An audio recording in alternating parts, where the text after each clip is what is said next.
ಓಂ ಹ್ರೀಂ ಭೈರವಿ ಕ್ಲಾಂ ಹ್ರೀಂ ಸ್ವಾಹ. ನಮಸ್ಕಾರ. ಫೆಬ್ರವರಿ 2026 1ನೇ ತಾರೀಕಿನಿಂದ ಒಂದು ವಾರ ಭವಿಷ್ಯವನ್ನು ನಾವು ನೋಡೋದಕ್ಕಿಂತ ಮುಂಚೆ ಕೆಲವು ವಿಷಯಗಳನ್ನು ಹೇಳಬೇಕು.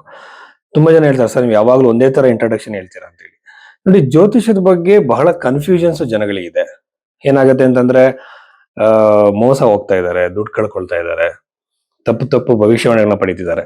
ಹಾಗೆ ನಾನು ಏನ್ ಹೇಳ್ತೀನಿ ಅಂದ್ರೆ, ಜ್ಯೋತಿಷ್ಯ ಟೆಕ್ನಿಕಲ್ ಆಗಿ ಹೇಗೆ ಕೆಲಸ ಮಾಡುತ್ತೆ ಅಂತ ನಾವು ತಿಳ್ಕೊಬೇಕು. ಕೆಲವ್ರು ಹೇಳ್ತಾರೆ, ಸರ್ ನೀವು ಜ್ಯೋತಿಷ್ರಲ್ವಾ, ಯಾವಾಗ ಸಾಯ್ತಾರ ಅಂತ ಗೊತ್ತಾಗತ್ತಾ, ಲಾಟ್ರಿ ನಂಬರ್ ನಿಮಗೆ ಗೊತ್ತಾಗತ್ತಾ, ಎಲೆಕ್ಷನ್ ಯಾರು ಗೆಲ್ತಾರೆ ಅಂತ ಗೊತ್ತಾಗತ್ತ ಅಂತ ಹೇಳ್ತಿರ್ತಾರೆ. ಜ್ಯೋತಿಷ ಅದನ್ನ ಎಲ್ಲ ಗೊತ್ತಾಗತ್ತೆ ಅನ್ಕೊಂಡಿರ್ತಾರೆ. ಇದು ಹೇಗಿದೆ ಅಂತಂದ್ರೆ, ಡಾಕ್ಟರ್ ಆದವನಿಗೆ ಕಾಯಿಲೆನೆ ಬರಬಾರ್ದು ಅನ್ನೋ ತರ ಇರುತ್ತೆ. ಯಾವುದೇ ವ್ಯಕ್ತಿ ಕರ್ಮದಿಂದ ದೂರ ಹೋಗಕ್ ಸಾಧ್ಯ ಇಲ್ಲ ಒಂದು. ಮತ್ತೆ ಭವಿಷ್ಯವಾಣಿಗಳನ್ನ ಯಾವುದೇ ವ್ಯಕ್ತಿ ಆಗ್ಲಿ, ಜ್ಯೋತಿಷ್ಯಕ್ಕೊಂದು ಲಿಮಿಟೇಷನ್ ಇದೆ. ಲಾಟ್ರಿ ನಂಬರ್ಗಳು, ಯಾಕೆಂದ್ರೆ ಬೃಹತ್ ಪರಾಶರ ಹೋರಾಶಾಸ್ತ್ರ ಆಗಿರ್ಬೋದು, ಯಾವುದೇ ಗ್ರಂಥವನ್ನು ತೆಗೆದುಕೊಂಡ್ರೆ ಕರ್ಮಕ್ಕೆ ಅನುಸಾರವಾಗಿ ನಡೆಯೋ ಘಟನೆಗಳನ್ನ, ಮೇನ್ ಪಾಯಿಂಟ್ಸ್ಗಳನ್ನ, ಜೀವನದಲ್ಲಿ ನಡೆಯೋ ಘಟನೆಗಳನ್ನ, ಮೇನ್ ಇವೆಂಟ್ಸ್ ನಾವು ಫೈಂಡ್ ಔಟ್ ಮಾಡ್ಬೋದು. ಬಿಟ್ರೆ ಹಲವಾರು ವಿಚಾರಗಳಲ್ಲಿ ನಾಳೆ ಏನ್ ನಡುತ್ತೆ, ಈ ಕ್ಷಣಕ್ಕೆ ಏನ್ ನಡೀತೆ, ಈ ತರ ಚಿಕ್ಕ ಚಿಕ್ಕ ವಿಷಯಗಳನ್ನ ಜ್ಯೋತಿಷ್ಯದಲ್ಲಿ ನಾವು ತಿಳ್ಕೊಳಕ್ ಆಗಲ್ಲ ಅಂತಲ್ಲ, ತಿಳ್ಕೊಳಕ್ ಬೇಕಾಗಿರುವಂತಹ ಅದರಲ್ಲಿ ರಿಸರ್ಚ್ಗಳಾಗ್ಲಿ ಇನ್ನೊಂದಾಗ್ಲಿ ಇಲ್ಲ. ಯಾವುದೇ ಗೌರ್ಮೆಂಟ್ ಇಂದ ಆಗಿರ್ಬೋದು, ಇನ್ನೊಂದಾಗಿರ್ಬೋದು, ಯಾವುದೇ ಇದಕ್ಕೆ ಸಹಾಯ ಇಲ್ಲ. ಎಷ್ಟೋ ಜನ ದೊಡ್ಡ ದೊಡ್ಡ ಜ್ಯೋತಿಷರುಗಳು, KN ರಾವ್ ಅಂತವರು ಸ್ವಂತ ಖರ್ಚಿನಲ್ಲಿ ರಿಸರ್ಚ್ಗಳನ್ನ ಮಾಡಿ ಕೆಲವು ಪ್ರಿನ್ಸಿಪಲ್ಸ್ ನ ಕೊಟ್ಟಿದ್ದಾರೆ. ಸೊ ಅದ್ರ ಬೇಸ್ ಮೇಲೆ ನಾವು ಭವಿಷ್ಯ ಹೇಳ್ತಾ ಇರುವಂತದ್ದು. ಸೊ ಹಾಗಾಗಿ ಜ್ಯೋತಿಷ ಟೆಕ್ನಿಕಲ್ ಆಗಿ ಹೇಗೆ ವರ್ಕ್ ಮಾಡುತ್ತೆ ಅಂತ ತಿಳ್ಕೊಬೇಕು.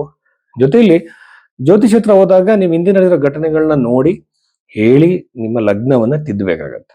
ಸುಮ್ಮನೆ ನಿಮ್ಮ ರಾಶಿ ಮೇಲೆ ನೀವು ಕೊಟ್ಟಿರೋ ಡೇಟ್ ಆಫ್ ಬರ್ತ್ ಮೇಲೆ ಯಾವ ಕಾರಣಕ್ಕೂ ಹೇಳಬಾರ್ದು. ಅದು ಜ್ಯೋತಿಷ ಅಲ್ಲ.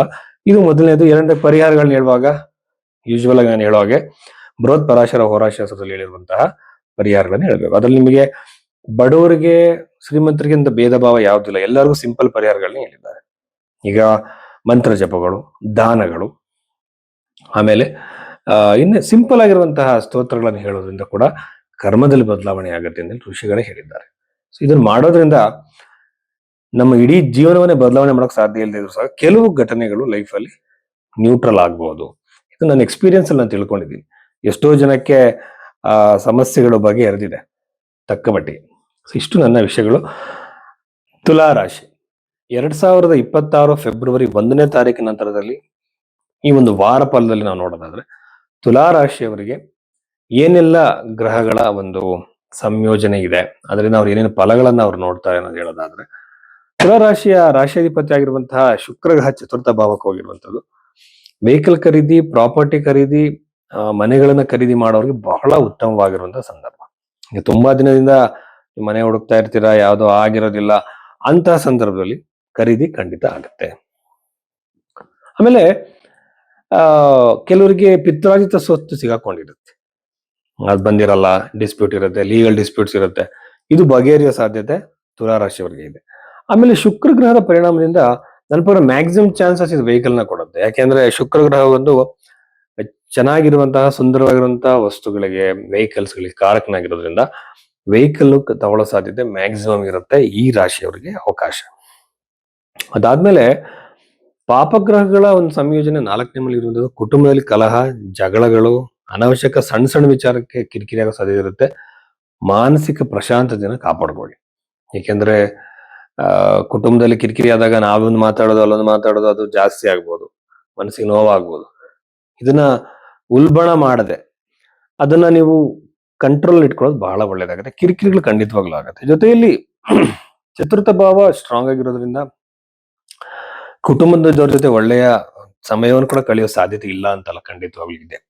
ಪಂಚಮ ಭಾವದಲ್ಲಿ ರಾಹು ಬರೋದ್ರಿಂದ ಒಂದು ವಿದ್ಯಾರ್ಥಿಗಳಿಗೆ, ಸ್ಟೂಡೆಂಟ್ಸ್ಗಳಿಗೆ, ಕಾಂಪಿಟೇಟಿವ್ ಎಕ್ಸಾಮ್ಸ್ಗಳನ್ನ ಮಾಡ್ತಿರೋಂಥವ್ರಿಗೆ ಮನಸ್ಸು ಡಿಸ್ಟ್ರಾಕ್ಟ್ ಆಗ್ಬೋದು. ಅನವಶ್ಯಕವಾಗಿ ಥಾಟ್ಸ್ ಮನಸ್ಸು ಡೈವರ್ಟ್ ಆಗುವಂತ ಆಲೋಚನೆ ಬರ್ಬೋದು. ಏಕಾಗ್ರತೆ ಕಡಿಮೆ ಆಗ್ಬೋದು. ಸರಸ್ವತಿ ಜಪವನ್ನ ಮಾಡಿ. ಆಮೇಲೆ ಉದ್ಯೋಗಕ್ಕೆ ಸಂಬಂಧಪಟ್ಟಂತೆ ಹೇಳೋದಾದ್ರೆ ಖಂಡಿತವಾಗ್ಲೂ ಸಹ ಅನುಕೂಲ ಇದೆ. ಒಂದು ಹೊಸ ಉದ್ಯೋಗದ ಪ್ರಾಪ್ತಿ ಆಗ್ಬೋದು, ವಿದೇಶದಲ್ಲಿ ಉದ್ಯೋಗ ಪ್ರಾಪ್ತಿ ಆಗ್ಬೋದು, ಇರುವಂತಹ ಉದ್ಯೋಗದಲ್ಲಿ ಸ್ಥಳ ಬದಲಾವಣೆ ಅಥವಾ ನಿಮ್ಮ ಪದವಿ ಪೊಸಿಷನ್ ಚೇಂಜ್ ಆಗುವಂತಹ ಸಾಧ್ಯತೆ ಮ್ಯಾಕ್ಸಿಮಮ್ ಇರುತ್ತೆ ಈ ಒಂದು ತುಲಾ ರಾಶಿಯವರಿಗೆ. ಹಾಗೇನೆ ಬಹಳ ಮುಖ್ಯವಾಗಿ ನನಗನ್ಸಿದ್ದು ಪುಣ್ಯ ಕ್ಷೇತ್ರಗಳಿಗೆ ಭೇಟಿ ಕೊಡುವಂಥದ್ದು ಮತ್ತೆ ಸಾಲದಿಂದ ಹೊರ ಬರೋದಕ್ಕೆ ಒಂದು ದಾರಿ ಕೂಡ ಸಿಗ್ಬೋದು. ಕೆಲವರು ಸಾಲಗಳನ್ನ ಒಂದೇ ಸಲ ಕ್ಲೋಸ್ ಮಾಡ್ತಾರೆ. ಆ ತರ ಸಾಧ್ಯತೆನೂ ನಿಮಗೆ ಇದೆ. ಒಟ್ಟಿನಲ್ಲಿ ಉತ್ತಮವಾಗಿರುವಂತಹ ಸಮಯ ಈ ವಾರದಲ್ಲಿ ತುಲಾರಾಶಿಯವರಿಗೆ ಅಂತ ಹೇಳ್ಬೋದು. ಜ್ಯೋತಿಷ್ಯದಲ್ಲಿ ಬಹಳಷ್ಟು ಜನಕ್ಕೆ ಕನ್ಫ್ಯೂಷನ್ಸ್ ಇದೆ. ಆ ಆ, ಹಾಗಾಗಿ ನಾನು ಯಾವಾಗಲೂ ಇಂಟ್ರಡಕ್ಷನ್ ಹೇಳ್ತಾ ಇರ್ತೀನಿ, ಜ್ಯೋತಿಷ್ ಹತ್ರ ಹೋಗ್ಬೇಕಾದ್ರೆ ಸರಿಯಾಗಿ ತಿಳ್ಕೊಂಡು ಹೋಗಿ ಅವ್ರ ಬಗ್ಗೆ ಏನು ಓದಿದ್ದಾರೆ ಏನು ಅಂತೇಳಿ. ಸೊ ಇಲ್ಲಿ ಮುಖ್ಯವಾಗಿ ಜಾತಕವನ್ನ ತುಂಬಾ ತರದಲ್ಲಿ ನಾವು ಅನಲೈಸ್ ಮಾಡಬೇಕಾಗತ್ತೆ. ರಾಶಿ ಚಾರ್ಟ್ ಬೇರೆ, ನವಾಂಶ ಬೇರೆ, ಉದ್ಯೋಗ ನೋಡ್ಬೇಕಾದ್ರೆ ದಶಾಂಶ ನೋಡ್ಬೇಕು. ಇದ್ರ ಜೊತೆಯಲ್ಲಿ ನಾನೇನ್ ಮಾಡ್ತೀನಿ ಅಂದ್ರೆ ಹಸ್ತರೇಖೆಗಳು ಅದಕ್ಕೆ ಮ್ಯಾಚ್ ಮಾಡ್ತೀನಿ. ನನ್ನ ಪ್ರಿಡಿಕ್ಷನ್ ಕ್ಲಿಯರ್ ಆಗಿರ್ಲಿ ಅಂದಿಲ್ಲ. ಹಸ್ತರೇಖೆಗಳಲ್ಲಿ ಟೈಮ್ ಪೀರಿಯಡ್, ಜಾತಕದಲ್ಲಿ ಟೈಮ್ ಪೀರಿಯಡ್, ಪ್ರಶ್ನೆಶಾಸ್ತ್ರ ನೋಡಿ, ಈ ಮೂರನ್ನು ನಾವು ಕಂಬೈನ್ ಮಾಡಿದಾಗ ಈ ಘಟನೆ ನಡೆಯುತ್ತೆ ಅನ್ನೋದಕ್ಕೆ ನಮಗೆ 90% ನಮಗೆ ಇಂಡಿಕೇಶನ್ ಸಿಗುತ್ತೆ. ಆ ಬಗೆಯಲ್ಲಿ ಸೈಂಟಿಫಿಕ್ ಆಗಿ ಮ್ಯಾಚ್ ಮಾಡ್ಬೇಕು. ಇದನ್ನ ಕೆಲವರು ಜಾತಕನ 10 ನಿಮಿಷದಲ್ಲೇ ಇಡೀ ಮನೆಯವರೆಲ್ಲ ಹೇಳ್ತಿರ್ತಾರೆ. ಅದನ್ನ ಯಾವ ಕಾರಣಕ್ಕೂ ನಂಬಬೇಡಿ. ಜಾತಕ ನೋಡೋಕೆ ಟೈಮ್ ಹಿಡಿಯುತ್ತೆ. ಅದು ಟೈಮ್ಗೆ ಆ ತಾಳ್ಮೆ ಕೇಳೋರ್ಗೂ ಇರಬೇಕು. ಜ್ಯೋತಿಷಿಗೆ ನೀವು ಟೈಮ್ ಕೊಡಬೇಕು. ನನಗೆ ಹೇಳ್ತಿರ್ತಾರೆ, ಸರ್ ನೀವು ಇಷ್ಟೆಲ್ಲ ನೀವು ಅಡ್ವರ್ಟೈಸ್ಮೆಂಟ್ ಮಾಡ್ತಿದ್ದೀರಾ, ನಿಮಗೆ ತುಂಬಾ ದುಡ್ಡು ಸಿಗಲಿ ಅಂತ ನೀವು ಮಾಡ್ತಿದ್ದೀರಾ ಅಂತಾರೆ. ನಾನು ಒಂದ್ ದಿನಕ್ಕೆ ಒಂದು 10 ಜನಕ್ಕೂ ಕನ್ಸಲ್ಟೇಷನ್ ಕೊಡೋಕ್ಕಾಗಲ್ಲ. ಭಾರತದಲ್ಲಿರೋ ಜನಸಂಖ್ಯೆ ಎಷ್ಟು, ನಾನು ಎಲ್ರಿಗೂ ಕನ್ಸಲ್ಟೇಷನ್ ಕೊಡೋಕ್ಕಾಗಲ್ಲ. ಇದೇನಂದ್ರೆ ನಾವು ಲಿಮಿಟೆಡ್ ಜನಗಳಿಗೆ ಲಿಮಿಟೆಡ್ ಜಾತಕಗಳನ್ನ ಮಾತ್ರ ನೋಡ್ಬೋದು.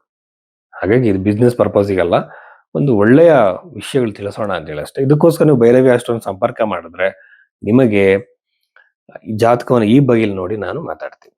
ನಮಸ್ಕಾರ.